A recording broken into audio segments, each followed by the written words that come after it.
Данный видеоролик не преследует цели задеть или оскорбить чьи-либо чувства. Ролик был создан исключительно образовательных и познавательных целях. Берегите себя.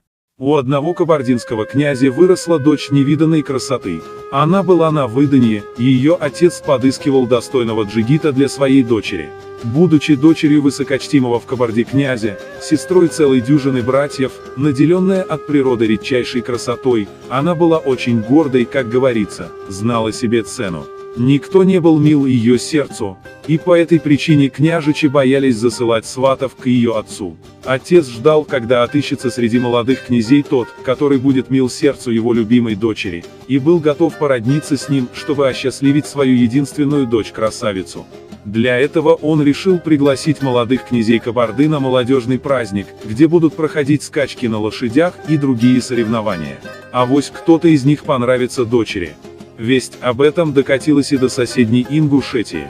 Однако у нас никогда никаких князей не было, поэтому мало кто обратил внимание на такое приглашение. Многие скептически говорили, что нам нет до молодежного праздника дела, но Уцейга Малсак решил во что бы то ни стало принять в нем участие. О своем решении он поведал матери. Нани, кабардинский князь, на днях устраивает молодежный праздник в честь своей дочери, приглашает княжеских сыновей всех народов Кавказа. Хочу принять участие в этом празднике как представитель ингушского народа. Как считаешь, ехать мне или нет?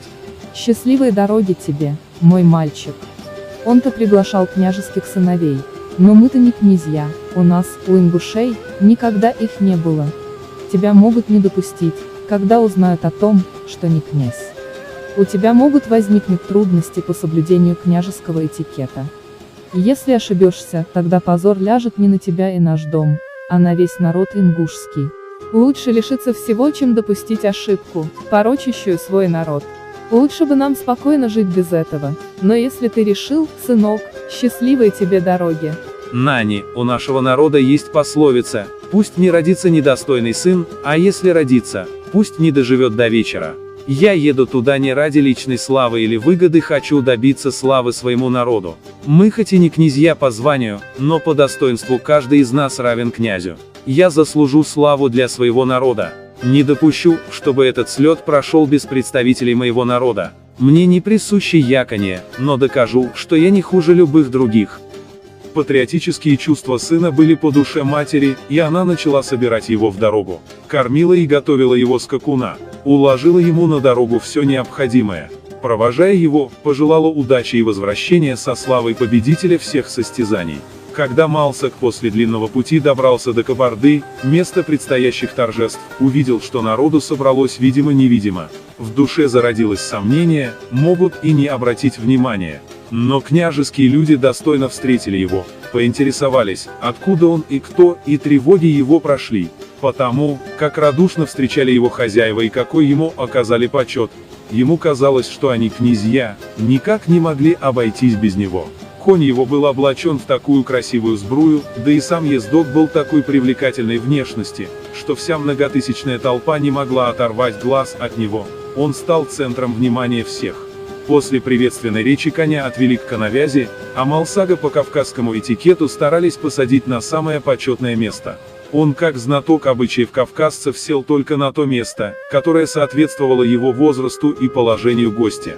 Своим поведением он показал себя как человек высокой чести, нравственного совершенства и морали.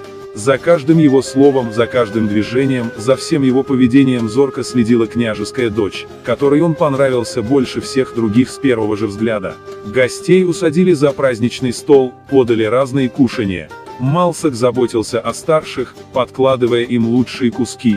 Сам же начал есть тогда, когда все его окружающие дружно и увлеченно принялись за еду. Малсак придерживался приличия и нормы. Уцейга умело поддерживал беседу, выдерживал полную грацию поведения за таким столом для почтенных гостей. Княжеская дочь внимательно следила, как едят, какой манере поведения придерживаются гости. Наконец, ее взор задержался на Уцейге Малсаге. Он был на высшей ступени совершенства. Не остались без внимания гостей и княжеской дочери слова благодарности за угощение, сказанные так душевно и тепло Уцейга Малсагом в адрес хозяев.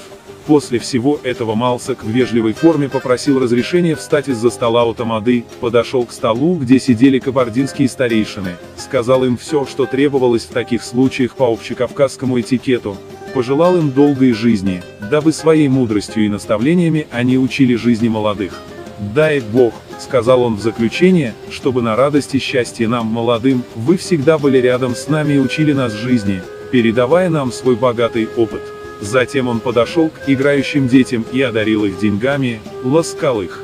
Его культурой поведения, обходительностью со всеми, его привлекательной внешностью и красотою восхищались все без исключения. Когда в честь гостей из Ингушетии сыграли ингушскую мелодию, он пустился в танец плавно, будто его несла по земле какая-то волшебная сила, а он со своей гордой и красивой фигурой, будто плыл по пространству, ведомый этой загадочной силой. Он парил в танце, чаруя всех.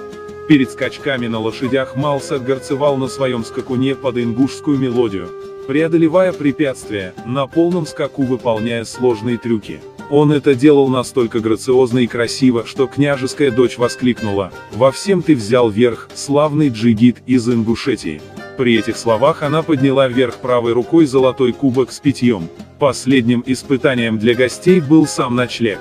Они должны были состязаться в культуре поведения во время пребывания в гостях в ночное время, как они ложатся спать, как ведут себя во время сна, как встают, как обращаются с постелью, как умываются и так далее. Уцейга Малсак ложился последним.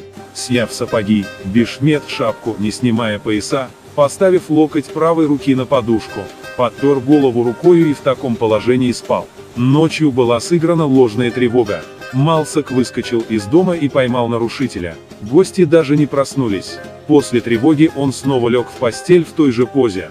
Глубокой ночью княжеская дочь тайно обходила гостей и смотрела, кто как спит. В ту же ночь она сказала матери, что выйдет замуж только за Уцейга Малсага, если так даст Бог. На рассвете, еще до того, как все встали, он умылся, побрился и оделся, будто он и не спал, и не раздевался. Когда все гости встали, умылись, позавтракали, им было устроено веселье танцы. После танцев княжеская дочь должна была преподнести бокал своему избраннику. Искрометнее вчерашнего станцевал Уцейга Малсак. Все были поражены грацией, тактом, манерой его танца. Кончились танцы, и княжеская дочь-красавица преподнесла ему золотой кубок и рог как почетный бокал своему избраннику. Уцейга Малсак в ответной речи сказал: «Дороже всего богатства на свете я ценю бокал почета, поданный мне княжеской дочерью, тем более что меня она избрала из всех достойных сынов Кавказа, которые здесь присутствуют, хотя я мало чем заслужил ее выбор. Разрешите мне этот золотой кубок преподнести старейшинам Кабарды, а рог — тамаде присутствующих здесь гостей. От себя я дарю княжеской дочери золотое ожерелье. Я всех вас благодарю, а особенно княжескую дочь за почет, оказанный мне как представителю ингушского народа». Все гости начали его поздравлять, и он понял, что княжеская дочь достанется ему в жены. Уцейга Малсак попросил слова и начал говорить. «Не будем спешить, у нашего народа есть пословица: слишком быстрая речка не доходит до моря. Сегодня в гостях у князя находятся сыновья богатых и состоятельных князей, я же сын рядовой горской семьи и не могу вергать княжескую дочь в тяжелую жизнь сельского жителя. Если судить по тому, как она желанна и любима моей душе, то я бы не променял ее ни на какие блага земли. Желаю вашей дочери большого семейного счастья и благополучия. Спасибо вам за все». В ответ на это старый кабардинский князь сказал: «Если в вашем народе все простые люди такие же, как ты, то у вас все князья. Дай Бог, чтобы таких джигитов, как ты, было побольше в каждой ингушской семье».